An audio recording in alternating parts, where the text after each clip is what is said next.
감사합니다. 같이 잠깐 기도하고 말씀 생각하십시다. 하나님 아버지, 우리의 찬양을 받으시고 또 우리의 기도를 받으시며 또 이 시간 부족한 종에게 성경 말씀 사도 바울의 서신 고린도 후서의 마지막 장의 한 부분을 조금 설명하며 또 거기에 담긴 하나님의 진리와 교훈을 찾아 함께 나눌 수 있게 하여 주옵소서. 모든 성경은, 신구약 성경은 하나님의 감동으로 된 책으로 교훈과 책망과 바르게 함과 의로 교육하기에 유익한 줄을 믿습니다. 오늘도 말씀을 통해서 예수님 바로 알고 우리 자신의 죄악됨을 깨닫고 예수님 믿고 죄사함과 의롭다 하심의 구원을 받으며 또 이미 구원받은 자들이 하나님께 영광을 늘 돌리고 감사를 돌리게 하시고 또 믿음 안에서 자라고 또 성화를 조금씩이라도 이루어 가는 자들이 다 되게 하여 주옵소서. 성령님 우리 가운데 계시오니 부족한 종의 심령과 입술을 주장하시고 또 주를 사모하여 여기에 모인 이들 하나님의 은혜로 이끌림을 받아 나온 모두들의 심령을 밝히셔서 하나님의 음성을 듣게 하여 주옵소서. 예수님의 이름으로 감사하며 기도하옵나이다. 아멘. 아멘. 고린도후서 13장 1절부터 7절 말씀입니다. 자신의 믿음을 확증하라. 자, 1절 보십시다. 내가 이제 세 번째 너희에게 갈 터이니. 세 번째 갈 터이니. 자, 바울이 고린도 교회에 그러면 몇 번 갔나요? 2번 갔다는 말이죠. 이제 세 번째 가려고 한다. 첫 번째는 가서 전도한 것이고 또 두 번째 갔었고 이번에 세 번째. 자, 첫 번째는 그가 소아시아에서 사도행전 13장 이하를 보면은 바울과 바나바가 수리아 안디옥 교회에서 선교사로 세움을 받고 안수받고 파송되어서 소아시아, 지금의 터키 지역에 다니면서 복음을 전했습니다. 그것이 이방 선교의 시작입니다.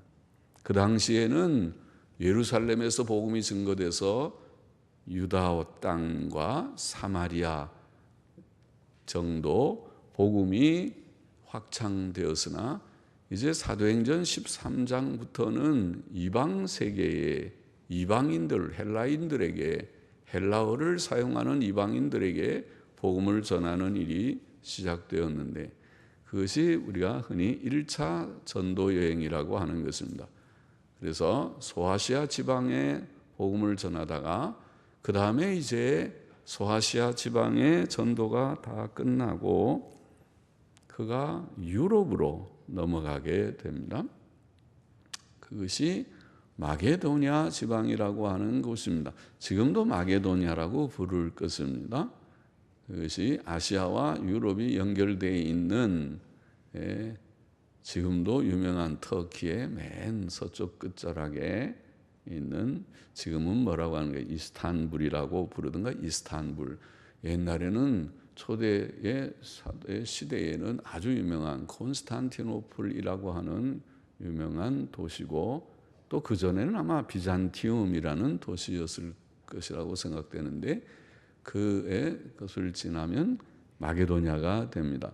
거기가 빌립보, 성경에 나오는 빌립보, 또 데살로니가 이런 도시가 있는 곳이었습니다. 거기 가서 전도를 했고 베레아라고 하는 곳도 있어서 전도했다고 사도행전에 나와 있고 그리고 그 후에 거기에서 남쪽으로 내려가면 아가야 지방 그게 아마 지금은 지도상에 에게해라고 하는 그런 바다 이름을 따라서 그랬는지 몰라도 아가야 지방이라고 부르는 곳에 내려가서 전도를 했습니다.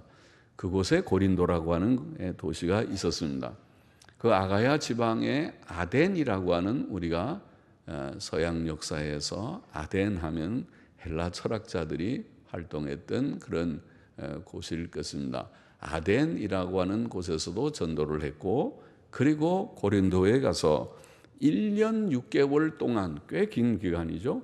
1년 6개월을 전도를 해서 많은 결신자들이 생겼어요. 그것이 고린도 교회의 시작입니다. 그것이 1차 방문이죠. 처음 고린도에 간 것은 전도하러 가서 고린도 교회를 세운 것이었습니다. 자, 이것은 사도행전 18장에 기록되어 있습니다.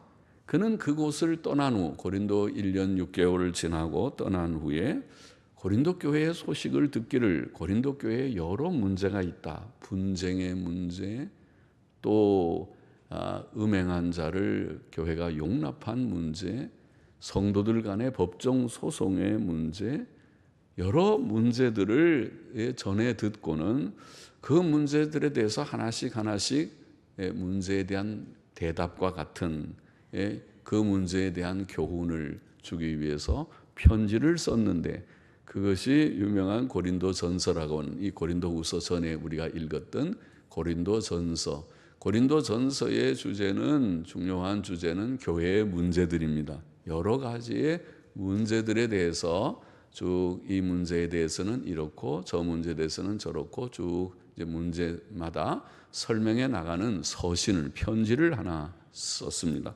그런데 고린도전서 맨 끝부분에 보면은 이런, 고린도전서 16장 5절 6절에 이런 말씀이 있습니다. 그는 마게도냐를 지난 후에 다시 그들에게, 그러니까 북쪽의 마게도냐 지방에 갔다가 다시 남쪽의 고린도에 가서 겨울을 지냈으면 좋겠다.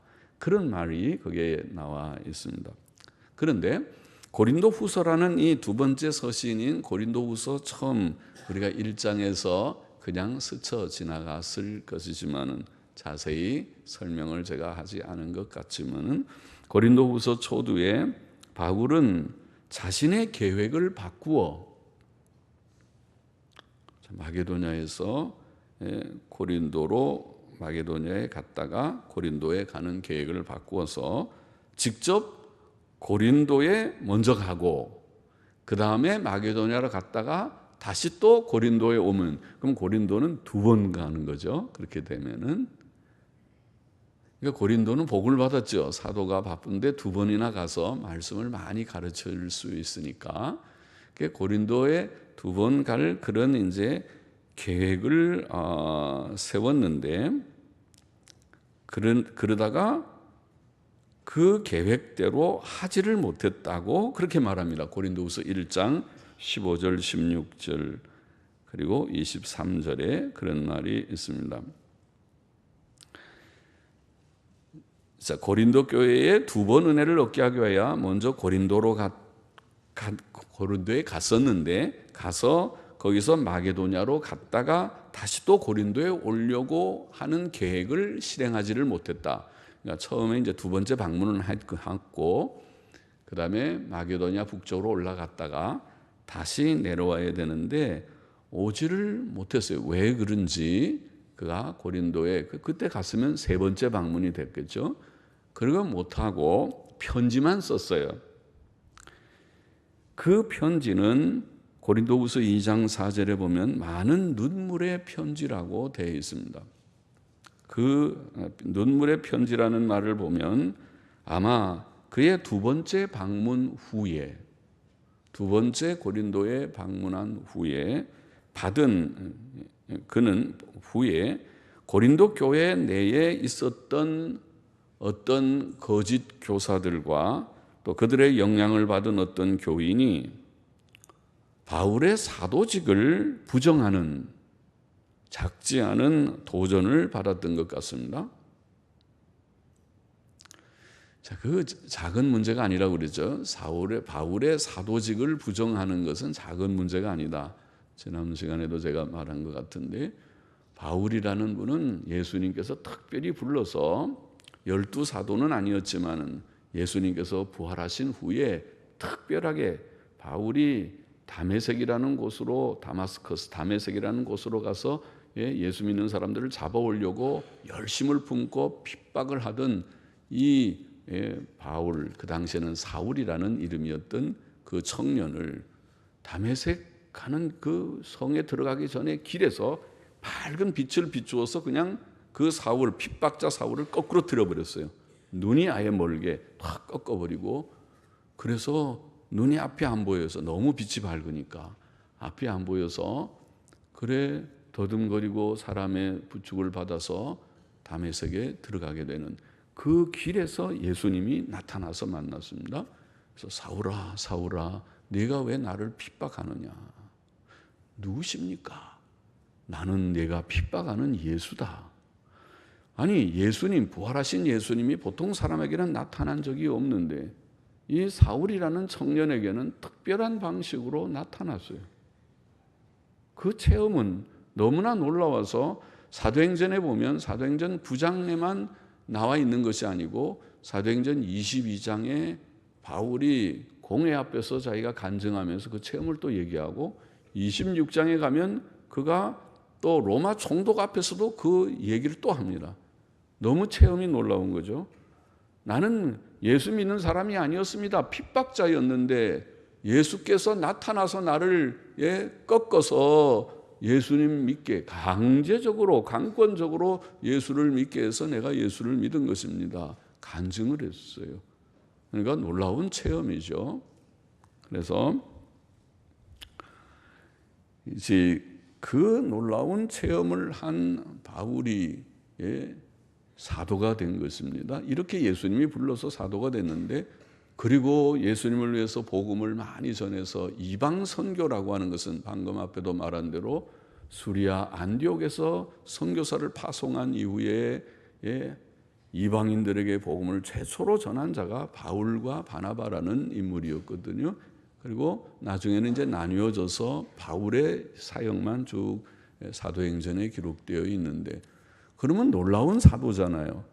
그리고 많은 교회를 처처에 세워서 우리가 하는 대로 빌립보서니 데살로니가 전후서니 전부 그런 바울의 편지들이 전부 성경에, 신약 성경에 14권, 히브리서까지 합치면은 14권을 썼으니 위대한 하나님의 종이 분명한데, 훌륭한 충성된 종이 분명한데, 그 바울이 사도가 아니라고 그래버리면 작은 문제가 아니죠. 그러면은 바울이 세운 교회들은 다 이단 교회든가 그건 잘못된 교회고, 또 바울이 쓴 14권의 생은 성경도 아닌 것이 돼버리잖아요. 작은 문제가 아닌 것입니다. 그래서 바울은 그렇지 않다고, 그 고린도 교회의 거짓 교사들, 그리고 그들의 영향을 받은 교인들의 이런 도전, 바울이 무슨 사도냐, 바울은 사도가 12사도도 아니지 않느냐, 이런 말이 단순한 말이 아니고 매우 심각한 도전이기 때문에 거기에 대해서 바울은 이 고린도 후서라는 고린도 교회에 이제 3번째 방문하기 전에 이 편지를 쓰면서 자신의 사도직에 대한 변호를 사실은 하고 있습니다. 맨 끝에. 앞에서 우리가 사도직의 그런 어떤 그 특징이라고 할지 그것을 쭉 여러 가지를 쭉 1장부터 우리가 살펴봤고, 이제 헌금에 대한 것도 또 교훈을 중간에 넣었어요. 그 어려운 상황에서 그렇게 헌금이 중요한지, 보통 사람 같으면 고린도 교회가 그렇게 술렁술렁대고 바울을 막 도전하고 그러면 헌금 문제는 나중에 한다고 접어놓을 텐데, 그래도 헌금에 대해서도 할 말은 다 하고, 그리고 이제 끝부분에서 자신이 3층천에 올라간 그런 계시의 체험이라든가 그가 사도로서 기적을 행했다는 것이 증표라는 것도 지난 시간에 다 말한 대로 말하고, 그리고 이제 3번째 방문하는 얘기를 언급하고 있는 것입니다. 자, 물론 부수적이지만은 성경이 자기 변호의 책만은 아니지만은 그가 그들에게 많은 교훈을 주고, 고린도후서는 우리가 읽어본 대로 은혜로운 성경입니다. 많은 진리가 거기에, 진리와 교훈이 들어 있어서 단순히 사도직의 변호 한 가지의 주제만은 아니지만은 많은 은혜로운 말씀들이 들어 있는 가운데서 그는 또 하나의 중요한 하나의 목적이 사도직의 변호라고 하는 목적이 있다고 보인다, 그 말입니다. 그런 편지를 쓰게 된 것입니다. 상황 세 번째라는 말은 그런 뜻이 있습니다. 두세 증인의 입으로 말마다 확정하리라. 그는 이제 세 번째 그들에게 갈 예정이며 이 일은 두세 증인의 입으로 확정될 것이라고 말합니다. 율법은 사람의 죄를 확정할 때에 한 증인으로 하지 말고 신명기 19장 15절에 보면 두세 증인의 입으로 하라 그랬어요. 뭐든지 한 명의 증인이면 거짓말하기도 좀 쉽죠. 그러나 서로 다른 두세 명의 증인들이 말하면은 좀 믿을만하다. 그 정도를 우리가 신뢰성을 둘만한 것이라고 본다고 율법은 그렇게 규정하고 있고, 그래서 한 명의 증인 가지고 말하는 것은 그 사람이 돈으로 매수당할 수도 있고, 잘못된 말하면 모든 일이 어그러지니까 그 증인은 그렇게 효력이 별로 있는 증거가 아니라고 보는 것입니다. 몇 명의 증인들, 두세 명의 증인이 있는 것이 좋다. 율법의 정신이 그렇습니다.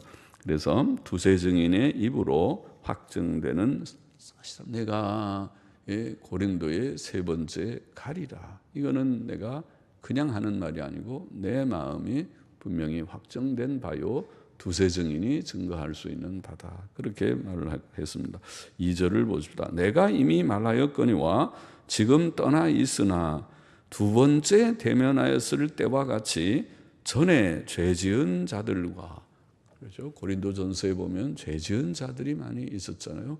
음행한 자들을 포용하는 일도 있고, 서로 교회가 다투고 분쟁해서 나눈 나는 베드로파니, 바울파니, 나는 그리스도파니, 그렇게 교회가 분쟁하고 쪼개져 있고, 또 부활을 믿지 않는 사람도 있고, 법정 소송을 해서 예수 믿는 사람들이 자기네끼리 이해관계 이익을 위해서 믿지 않는 법관들 앞에 가서 판결을 기다리려고 쭈그려 앉아 있으니 참 얼마나 그것이 초라한 일입니까?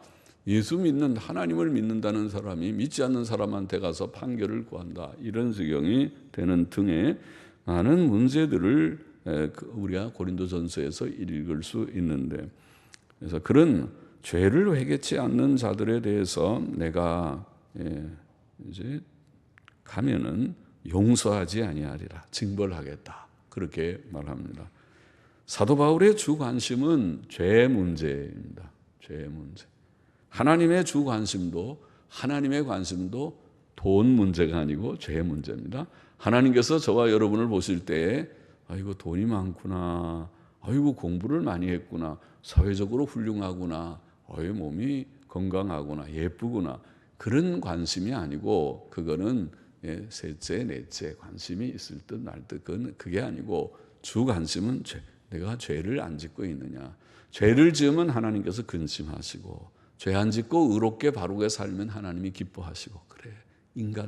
인간답다는 말이 뭡니까? 사람이 사람다운 것은 하나님을 바로 알고 죄 안 짓는 데 있습니다. 굉장히 중요한 것이죠. 교회가 세상하고 구별되는 점이 뭘까요? 많이 있겠지만은 한마디로 말하면 교회는 죄사함 받고 죄 안 지으려고 애쓰는 사람들의 모임, 이 교회고, 그래야 되고, 그렇지 않으면 그건 교회도 아닙니다. 세상이나 교회나 차이가 없다 그러면은 교회 들어가 봐도 아이고 그 교인들이 세상 사람보다 더 죄짓고 막 서로 다투기를 하고 온갖 죄가 교회 속에 다 있어요. 그러면은 그게 무슨 교회입니까? 그게 무슨 구원이고, 그게 무슨 진리 운동이고 그런 것입니까? 그렇죠?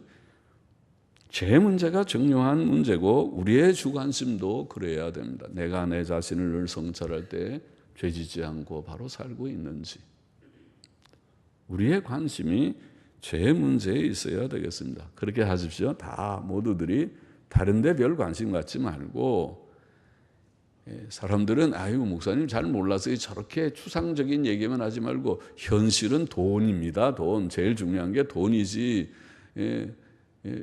돈을 빼놓고 자꾸 다른 얘기하는 거는 그 목사님이 현실을 몰라서 그래요. 그렇게 얘기할지 모르지만 아니요. 여러분들이 하나님을 몰라서 하는 얘기입니다. 저는 지금 하나님 얘기하는 거고 여러분 현실 얘기, 우리 교회는 그런 사람이 없을 수도 있지만 현실 얘기를 할지 몰라도 돈이 그것이 해결책인 것 같지만은 돈은 어느 날 있다가 날아가 버리는 것이 돈입니다. 예? 그러면 돈 있다가 날아가면 그 다음에 아파 누울 것입니까? 쇼크 받아서 풍에 걸릴 것입니까? 아니면 그냥 자살해 죽고 말 것입니까? 돈이 문제의 해결이 아닙니다. 예? 돈 있으면 행복합니까? 그러겠죠. 돈이 없어서 뭐 꼭 행복한 건 아니겠죠. 있으면 좋겠지만은 돈 있어도 불행한 사람 천지입니다. 예? 부자도 밤잠을 못 자고 눈물로 지새우는 부자들도 많습니다. 돈 때문에 형제 다툼이 칼부림하고 다투는 집도 없지 않습니다. 예? 돈이 해결책이라는 말을 하지 말아요. 그런 말은요. 틀린 말입니다. 성경 안에서 하나님께서는 의가 문제입니다. 죄를 짓지 않는 의를 행하면 하나님께서 우리에게 건강도 주시고 일용할 양식도 주시고 직장도 주시고 행복도 주시고 우리에게 모든 것 다 주시지만은 의가 없고 죄가 있으면 모든 것들이 없습니다. 하나님께서 노하시는 것입니다. 그러니까 죄가 중요한 문제입니다. 동의하시기를 바랍니다. 아멘을 하시기를 바랍니다. 속으로라도. 예. 죄가 중요한 문제입니다. 죄 짓지 않으면 승리하는 삶을 삽니다. 사람이 죄 지으면 모든 것 다 가져도 다 잃어버리고 말 것입니다. 죄 짓는 사람은 결국에는 망하고 맙니다. 하나님께서 망하게 하십니다. 그것이 성경의 대진리입니다. 그래서 바울은 지금 죄 문제에 대해서 관심을 갖습니다. 우리가 교회 안에서 가장 중요하게 다뤄야 할 문제도 죄 문제고 죄 사함의 문제, 그것이 사실은 복음이잖아요. 모든 사람은 자신의 죄를 정직하게 하나님 앞에 인정하고 회개하고 죄로부터 구원을 받아야 됩니다. 그것이 성경이 말하는 구원의 개념이에요. 다 우리가 하나님 없이 살다가 죄 가운데 살다가 예수님 믿고 교회로 온 것이 아닙니까? 교회는 죄 문제의 해결을 받은 사람들, 받기를 원하는 사람들의 모이는 모임이에요. 죄를 회개하고 죄 씻음 받은 자들만, 죄 씻음을 받은 자들만 천국에 들어가서 영생을 누릴 수 있습니다. 그리고 하나님 없는 사람들은 이 세상이 전부니까 이 세상에서 그저 살다가 허무하게 죽고 그것이 끝이면 괜찮지만은 성경은 말하기를 사람이 한 번 죽는 것은 하나님이 정하신 것이요 그 외에는 심판이 있다. 히브리서 9장 27절에 그랬죠. 그래서 심판이 있고 하나님의 진노의 형벌을 면하기 어려울 것이다. 어렵다. 성경이 그렇게 말합니다. 그래서 죄 씻음을 받아야 되고 죄를 씻는 길은 예수님을 믿는 길밖에 없기 때문에 예수님의 피로 씻는 길밖에 없어서 예수님 믿으라고 그렇게 말하는 것입니다. 여러분의 자녀들이 예수님 안 믿으면 죄인으로 살다가 죽어서 영원한 지옥 형벌을 면하기 어렵기 때문에 여러분의 자녀들도 아무쪼록 예수님 잘 믿어야 됩니다. 그 외에는 소용이 없어요. 무슨 좋은 대학이요. 서울대학 들어갔어요. 죄송해요. 서울대학 들어갔어요. 또 뭐 대기업에 취직했어요. 돈을 많이 벌었어요. 집도 장만했다고요. 잘했네요. 그래요. 그게 중요한 게 아니고 그런데 예수를 안 믿어요. 그러면은 지옥 가게 생겼네요. 그게 문제라는 것이죠. 그게 지옥 가는 것이 하나님의 벌을 받는 것이 문제가 아닙니까? 사실 뭐 나중에서도 별로 행복하지도 않을 것이고요. 예수님 안 믿는 사람들이 참 평안이 없다고 성경에 그랬으니까요. 그건 아마 두고 보면은 알 것이고요. 그러니까 그러지 말고 예수께로 나와서 내가 죄인인 걸 솔직히 인정하고 나의 죄를 씻기는 예수의 피밖에 없는 줄 알고 예수 그리스도의 보혈의 피로 정결함을 얻어 죄 씻음을 받으라. 이 공짜로 하라. 주님께서 은혜라는 건 공짜라는 말이잖아요. 우리 보고 돈 갖고 오라 그러지 않았어요. 교회 참된 교회는 부자만 믿는 거 아니에요. 가난한 사람들을 믿어요. 목사부터가 별로 부자가 아니에요. 그래서 올해 여러분들이 그래도 이것저것 챙겨주셔가지고 저도 노후를 위해서 조금씩 저축을 하고 그랬긴 했지만은 예? 그러나 목사는 제가 말했잖아요. 제가 미국 갈 때는 1,000불 가지고 갔고 7년 반 미국에서 지나고 올 때에도 중고 옷 파는 데서 옷 하나 사 입고 왔고 그러면서 살기 시작했고 미국 가서도 돈 하나 없어가지고 식탁은 신문지 깔아놓고 밥 먹었고 그래서 우리 아들이 급할 때 거기다가 응아를 어릴 때 2살 반에 미국 갔으니까 응아를 했는데 거기다가 응아를 하라고 그러니까 급해서 신문지에 대니까 이게 밥상에다가 여기다 어떻게 응아를 하냐고 그래서 우리가 웃었다고 그런 얘기도 했죠. 그렇게 우리가 시작했지만은 그러나 그렇게 또 살죠. 뭐 그게 무슨 큰 문제인가요? 그것이 그렇게 뭐 불행한 일인가요? 좀 고생은 할지 모르지만은 그렇게 불행은 아니죠. 자, 3절 보십시다. 이는 그리스도께서 내 안에서 말씀하시는 증거를 너희가 구함이니 저가 너희를 향하여 약하지 않고 도리어 너희 안에서 강하니라. 자, 예수 그리스도께서는 살아계셔서 사도 바울 안에서 그리고 사도 바울을 통해 말씀하셨으나 고린도 교인들은 이 사실을 알지 못하고 그 증거를 요구하였다는 것이죠. 그들은 사도 바울의 약한 모습만 보았고 겉으로 볼 때 사도 바울은 그렇게 뭐 키가 크고 잘생기고 건장하고 그런 것 같지 않습니다. 이 성경 이렇게 묘사를 보면은 겉으로 볼 때는 이게 저분도 사도인가? 아이고 저래 갖고 저분의 말을 우리가 얼마나 신뢰할까 싶게 겉으로 볼 때는 그만했던 모양이죠. 그래서 바울을 좀 무시하고 바울 안에 계신 예수 그리스도의 증거, 예수 그리스도가 과연 당신을 속에 있어 하는 증거를 요구했다는 말이죠. 오늘날도 주께서는 주의 신실한 종들 안에서 말씀하시고 그를 통해 일하십니다. 비록 주의 종들이 외적으로 연약하게 보일지라도 그렇죠. 목사들이 다 뭐 걸출하게 말 잘하고 인물 잘생기고 뭐 탤런트 수준의 그런 목사들이 아니겠죠. 예? 저도 우리 집 사람이 하도 잘 챙겨서 먹여서 요새가 좀 통통하게 살이 올랐지만은 제가 미국 갈 때는 55kg였는데 옛날 저 모습을 본 사람들은 저 다른 사람인가 그렇게 여기겠지만은요. 그래서 이제 이게 큰일 났다. 자꾸 너무 먹이지 말고 좀 나를 이렇게 하면 이게 목사가 통통한 게 이게 자랑도 아닌데. 근데 아프진 않고 체력이 좀 있는 거는 감사하더라고요. 젊을 때는 제가 번역할 때는 하루 10시간씩 번역을 해봤는데 하면 며칠 번역하면 며칠 아팠어요. 항상. 며칠 번역하고 며칠 아프고 며칠 번역하고 며칠 아프고 그러니까 계산대로 안 되더라고. 계산하면 번역하면 생활이 될 것 같은데 이게 며칠 아프고 며칠 번역하고 하다 보니까 겨우 그냥 먹고 사는 그때 번역을 해서 산 때가 몇 년 있었는데 그런 시절이 있었는데요.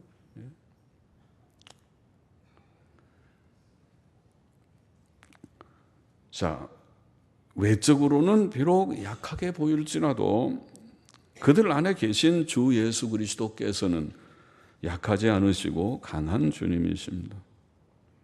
그러므로 우리는 주의 종들의 연약한 외모만 보지 말고 그들을 세우시고 그들 안에서 역사하시는 능력의 주님을 볼 수 있어야 하겠다는 것입니다. 4절 보십니다. 그리스도께서 약하심으로 십자가에 못 박히셨으나 오직 하나님의 능력으로 살으셨으니 우리도 저의 안에서 약하나 너희를 향하여 하나님의 능력으로 저와 함께 살리라. 예수 그리스도께서는 우리의 죄를 대신해 십자가에 못 박혀 죽으셨으나 3일 만에 무덤에서 다시 살아나셨습니다. 그가 십자가에 죽으셨을 때는 참으로 약하게 보였지만 그는 하나님의 능력으로 부활하셨습니다. 이와 같이 주의 종들은 사람들 보기에 약해 보이지만 교회와 성도들을 위해 하나님의 능력으로 살며 일하는 자들입니다.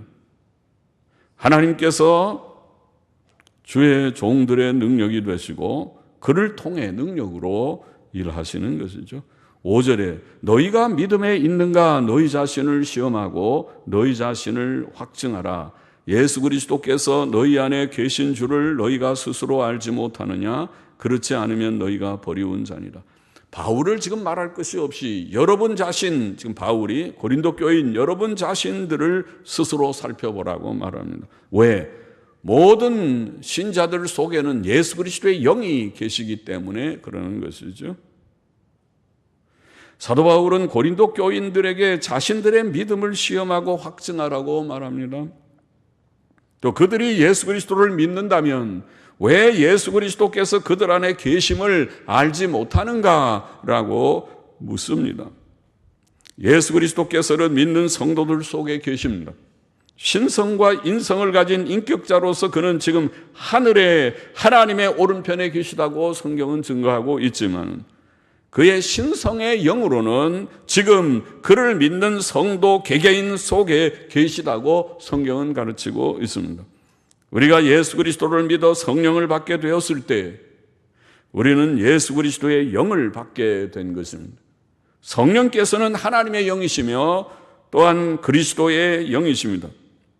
만일 그들이 이 사실을 안다면 바울 속에 계신 예수 그리스도를 알게 될 것입니다. 자신들 속에 있는 그리스도의 영을 바로 인식한다면, 만일 그들이 참된 믿음을 가졌다면 바울의 권면대로, 바울이 그들에게 말하는 것은 다른 것이 아니지 않습니까? 바울을 높여달라고 인정해달라는 것도 사실은 아닙니다. 그들이 바울에게서 증거되어 있는 말대로 말씀에 순종하는 자들, 그 말씀의 내용이 뭐라고 그랬습니까? 죄 짓지 말라는 것. 죄를 회개하고 하나님의 뜻에 순종하며 의의 길을, 선한 길을 걷는 자들이 되어야만 한다고 하는 바울이 전한 복음과 그 교훈을 그들이 거절하지 않고, 예, 옳습니다, 당신 속에서 나오는 예수 그리스도의 명령을 우리가 따르겠습니다, 그 말씀대로 우리가 믿고 예수님 믿고 구원을 받았으니 이제는 죄를 버리고 바르게 살아보겠습니다, 그렇게 결심하면 그것밖에 바울이 원하는 것이 없었다는 거죠. 만일 그들이 예수 그리스도께서 그들 속에, 그리고 바울 속에 계신 것을 알지 못한다면 그들은 버리운 자일 것이다. 6절 7절 보십시다. 우리가 버리운 자 되지 아니한 것을 너희가 알기를 내가 바라고 우리가 하나님께서 너희로 악을 조금도 행하지 않게 하시기를 구하노니 이는 우리가 옳은 자임을 나타내고자 함이 아니라 오직 우리는 버리운 자 같을지라도 우리는 아무것도 아니라는 것이죠. 우리는 구박을 받아도 좋고 우리는 버림을 당해도 좋지만은 너희로 선을 행하게 하고자 함이라. 고린도 교인 여러분이 예수님 바로 믿고 좋은 사람 되고 착한 사람 되고 선한 사람, 선을 행하는 자가 되기를 원합니다. 그것이 하나님의 뜻이고 구원의 핵심입니다. 왜 하나님이 구원하시는 것입니까? 죄에서 구원하시는 건데 왜 죄에서 구원하셔서 죄에서 구원받아갖고 뭐에 써먹으려고 어떻게 하시려고요? 죄에서 구원해서 그냥 천국으로 다 데려가지 않고 죽어서 천국 데려가지 않고 왜 구원받은 사람들을 이 세상에 이렇게 복잡한 세상에서 살게 하십니까? 주의 말씀대로 너희는 세상의 빛이 되라고. 세상은 어두운 세상, 죄가 많고 악이 많은 세상 속에서 우리가 선하게 사는 것이 빛이라는 말이죠. 선하게 살게 하려고. 왜 하나님이 우리를 구원하시고 주의 종들이 시시간마다 말씀을 전하는 것입니까? 그 요점은 하나라. 구원받아서 예수님 믿고 죄 씻음 받고 구원받아 이제는 좋은 사람이 되어서 선을 행하는 자가 되어야 된다. 이 교회 안에는 선을 서로 실천하는 아름다운 사랑의 교회가 되어야 되고, 그리고 밖에 나가서는 선을 실천하는 자들이 되어야 한다. 선하게 살아야 된다. 그것을 주께서 말씀하시고자, 그게 구원의 목적입니다. 좋은 나무마다 아름다운 열매를 맺고 나쁜 나무가 나쁜 열매를 맺느니라고 말씀하신 주의 말씀이 그것입니다. 자, 말씀이 시간이 없어서 말씀을 정리하겠습니다. 본문의 교훈 몇 가지 정리해 보시죠. 첫째로 교회는 범죄자를 징벌해야 합니다. 바울은 고린도 교회 안에 범죄자들에 대해서 내가 세 번째 갈 텐데 가면 용서하지 아니하리라. 그 말은 너희가 회개할 것을 다 회개하고 고쳐서 참 성도 되기를 원한다. 내가 가서 보는데 여전히 싸우고 여전히 죄악된 일들이 있다면 어떻게 내가 편하겠느냐? 내가 어떻게 거기 가서 허허 웃고 음식 대접이나 받고 그러고 있겠느냐? 내가 너희들에게 가서 내 음성이 거기에 대해서 어떻게 편안하고 좋아질 수 있겠느냐? 그러니 내가 가기 전에 고치라. 만일 고치지 않으면 내가 가면 용서를 안 한다. 다 권징하겠다는 것입니다. 교회에서 쫓아내든지 하겠다. 그런 이제 경고와 같죠. 범죄자는 징벌해야 됩니다. 교회는 거룩한 자들의 모임이어야만 합니다. 둘째로 우리는 우리의 믿음과 우리 안에 계신 예수 그리스도를 확증해야 됩니다. 이것이 오늘 중요한 제목이고 바울의 말이죠. 예수님 믿는 사람은 정말 믿었다면, 여러분이 믿었습니까? 믿었다면 여러분 속에 누가 계시다고요? 성령님이 계시다. 우리가 정말 예수 그리스도를 믿었다면 오늘 부족한 목사가 여기서 전하는 것은 목사 인간 김아무개의 말입니까? 나는 김아무개의 말로서 여기에 설 사실은 용기도 없고 나는 그런 위인이 되지 못합니다. 나는 그렇게 용기 있는 사람이 아니었습니다. 어릴 때부터 학교 다닐 때 반장을 해본 적이 없습니다. 사람 앞에 서면 얼굴 빨개지고 땀나고 여기서 내가 하지 못하고 나는 그냥 조용히 숨어 사는 것을 좋아하는 성격 자체가 그런 성격입니다. 그러나 하나님의 종이기 때문에 할 수 없이 여기 서서 오늘도 성경을 읽고 이것이 성경의 말씀입니다고 때때로 큰 소리로 외칩니다. 미쳤죠. 저를 아는 과거의 사람들은 저게 저런 사람이 아닌데 제가 좀 미쳤지 하면 저렇게 올라가서 큰 소리도 하고 그런 사람이 아닌데 그러겠죠. 조금 미친 것 같죠. 그러나 미친 것이 아니라 하나님께서 도우셔서 그래 내가 목사가 바로 설교해야지 강단에 올라가서 시원찮게 하고 내려가려면 목사이지 마라. 그러니까 알겠습니다. 외치라 그러면 어떤 데는 소리를 쳐서 이래야 됩니다. 그럼 바른 말은 하나님의 말씀이니까 예수님 바로 믿고 죄 문제가 중요합니다. 죄를 버려야 됩니다. 하나님의 뜻이잖아요. 하나님의 음성이지 김아무개 목사의 음성입니까? 그것이? 제가 전하는 말을 인간의 말로 흘려넘기지 말고 하나님의 음성을 듣게 되시기를 바랍니다. 셋째로 그 요지는 자기의 믿음을 확증하고 주의 종들의 입에서 나오는 소리가 하나님의 음성인 것을 확증한다면 그 내용은 뭐라고 그랬습니까? 악을 버리고 선을 행하라. 굉장히 중요한 얘기죠. 결국 그것이 구원이라고 그랬잖아요. 구원은 죄로부터의 구원이고 구원받은 즉 좋은 사람이 되는 것이니까. 심지어는 우리에게 악을 행하는 자들에 대해서도 끝까지 선으로 악을 이기라. 끝까지 선을 행해 줌으로써 그가 나중에 회개하고 돌아오도록. 지난번에 어디 오후 예배 때 했죠. 믿음 없는 남편들을 둔 아내들에게 교훈하는 얘기에서 나왔죠. 까다로운 남편에게도 끝까지 선을 행하고 정결함을 보임으로써 그 남편이 행위로 구원을 받도록 하라. 그런 말씀을 했다고 그러죠. 이것이 선으로 악을 이기고 원수까지도 사랑함으로 승리하라고 하는 성경의 교훈입니다. 선한 사람, 좋은 사람이 되어야만 합니다. 기도하십시다. 하나님 아버지, 오늘도 우리 교회가 주님 죄로부터 구원받은 자들 혹은 죄로부터 구원받을 자들의 모임이 되고 구원받은 자들의 모임이 되어서 주님 우리 속에 예수 그리스도의 영이 거하심을 인정하고 믿음을 확증하고 내가 믿는 자가 되었으니 감사하고 그리고 주의 음성에 복종하고 이제는 모든 악을 버리고 선을 택하고 행하는 아름다운 우리 자신이 되고 우리의 교회가 되고 우리의 가정들이 되기를 심히 소원합니다. 예수님의 이름으로 기도하옵나이다. 아멘.